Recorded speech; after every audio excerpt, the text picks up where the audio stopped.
Здравейте и добре дошли отново в канала ми Пешмандров Делец. В днешното видео ще правим легло. Мисля, че това е максималният размер на дъски, които мога да ендосвам. 2,50. Таблите на леглото ще направим от дъб. Разпънките, върху които ще лягат матрака, ще са от липа. Захващаме се с първата операция, разкроя на материала през штрайхмуса, после на циркуляра, за да ги размерим. Започвам на штрайхмус, защото, както съм казал в предишно видео, нямам абрекс в гаража. Затова пък се възползвах от услугите на една по-голяма работилница, в която ми загладиха едното лице и единият кант на дъбовите дъски. Както се вижда, штрайхмусът не е много стабилен при тази дължина и тегло на дъските, които обработвам. Затова ги работих в пълния им размер, за да може, ако има накрая някакви ямки по краищата, да ги изрежа. Дъските от липа ще ползвам, за да направя нещо от сорта на скара, върху която ще ляга MDF плоскост, а върху нея ще ляга матрака.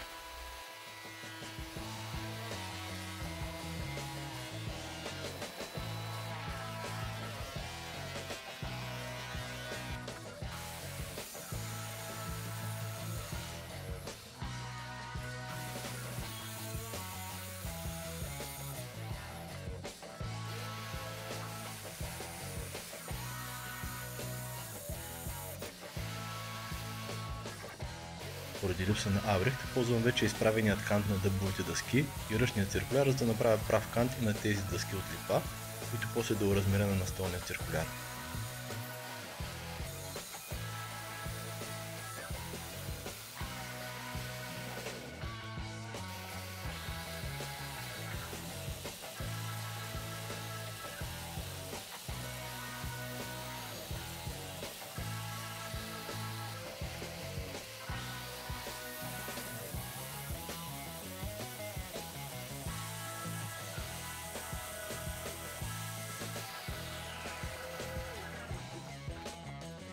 С помощта на тази ширина за настолния циркуляр и още един комплект ръце, останали извън кадър, оразмерявам дъските и изправям краищата им.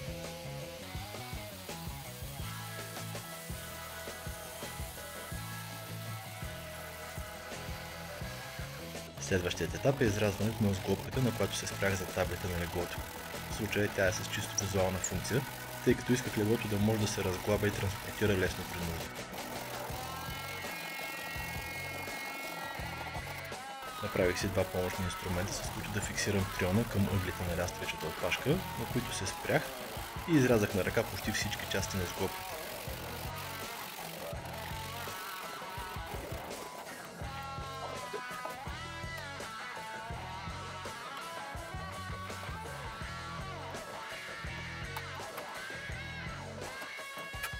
С зеге изрязах другите части, където триона нямаше как да влезе.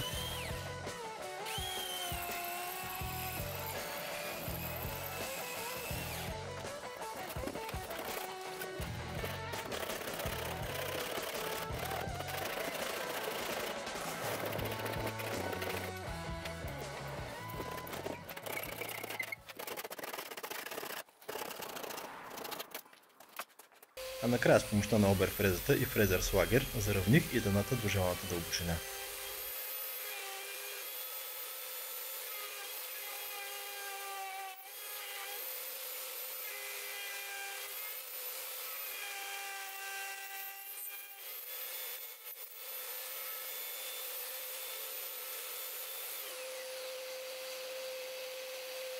Преминавам към следващия етап, в който правя канали, които да фиксират скарата от липовите дъски към рамката от дъб, тъй като искам леглото да изглежда сякаш се носи във въздуха.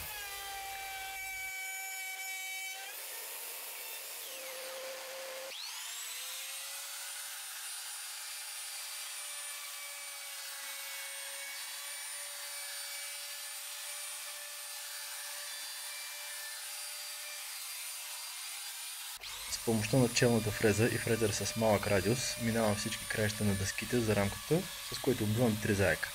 Желаният ефект от заоблени краища, предотвратяването на отчупвания по ръбовете и скриване на аматьорското ми изпълнение през глобките, които за моят огромен интерес се получиха изключително добре, въпреки че ги правя само за втори път, а в такъв мащаб никога преди.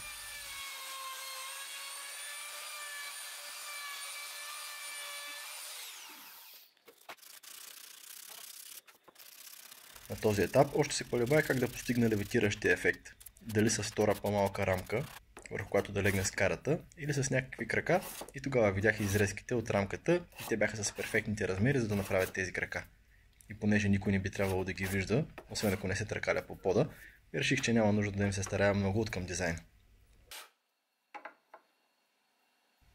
Едно от първите ми творения, които направих, след като се запалих по дърводелството, беше една декоративна подложка, ползвайки японската техника кумико, която реших да приложа и през карата на леглото.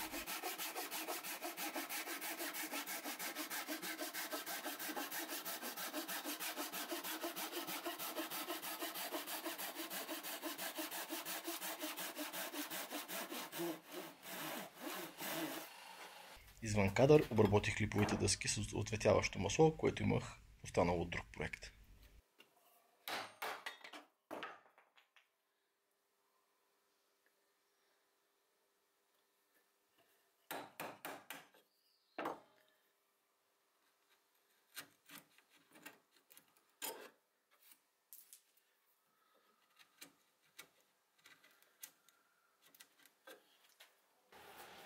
Нали съм пишман дърводелец, който се е учил от YouTube, съм гледал, че така правят истинските майстори. Проверяват си диагоналите, за да видят дали всичко е наред с правите ъгли. Вътрешния ли мериш? Външния? При мен не беше перфектно, имаше разминаване с около 1-2 см, но все пак правя легло, няма да изстрелвам совалки в космоса я. Преди около година реших да пробвам епоксидна смола, вече беше голям хит сред дърводелците, които следя, но първият ми опит не беше много успешен. Отне и около месец преди да се втвърди на 100%, затова и сега много се чудех дали да рискувам. Но понеже си подбрах дъските и дефектите са само от вътрешните страни, реших, че няма какво да губя. Не исках да рискувам някакви гадинки да си направят дом в моето легло я. Смесих си двете съставки, добавих черен осветител и разбърках добре. С помощта на спринцовката излях готовата смес в цепнатините и дефектите, които исках да запечатам. С ръчно ренде и малко шкорени изчистих излишното, след като смолата се втвърди. Този път явно бях оцелил пропорцията и работната температура, защото на следващия ден всичко беше втвърдило достатъчно.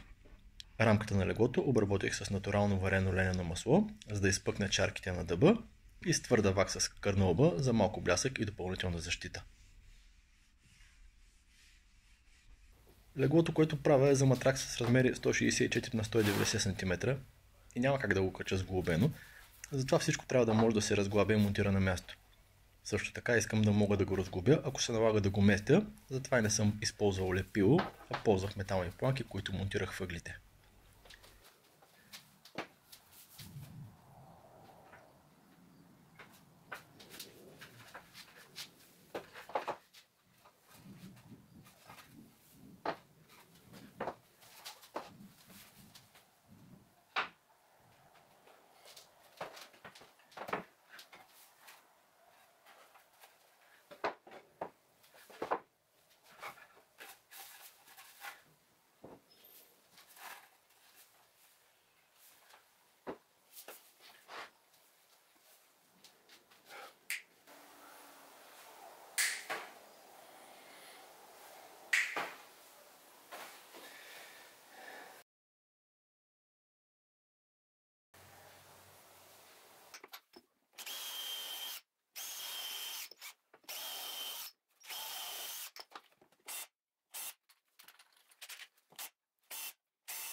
За по-добра циркулация на въздуха и предпазване на матрака, направих няколко отвора върху МДФ плоскостите. Подход, който откраднах от мебелиста, който прави леглото на дъщеря ми, преди да се захвана с това хоби.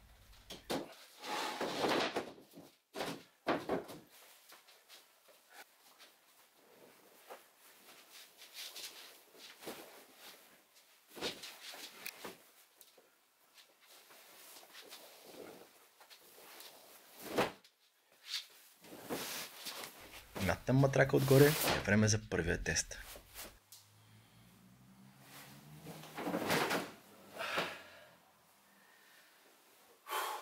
Беше изморителна седмица, но си струваше.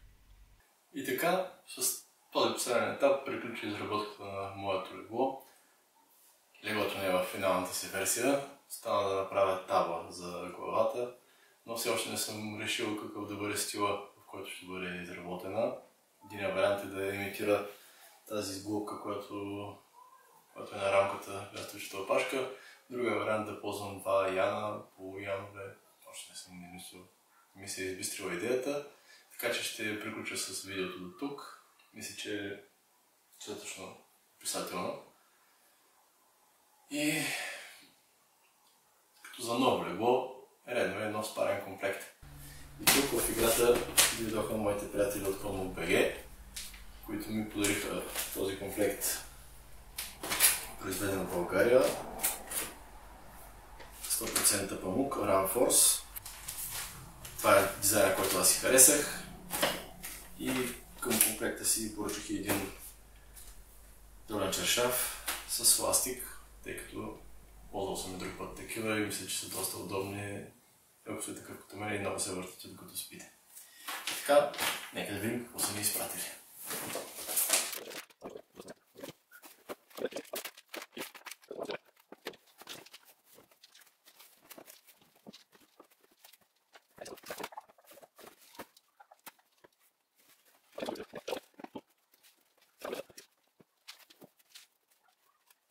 Надявам се да ви е харесало видеото.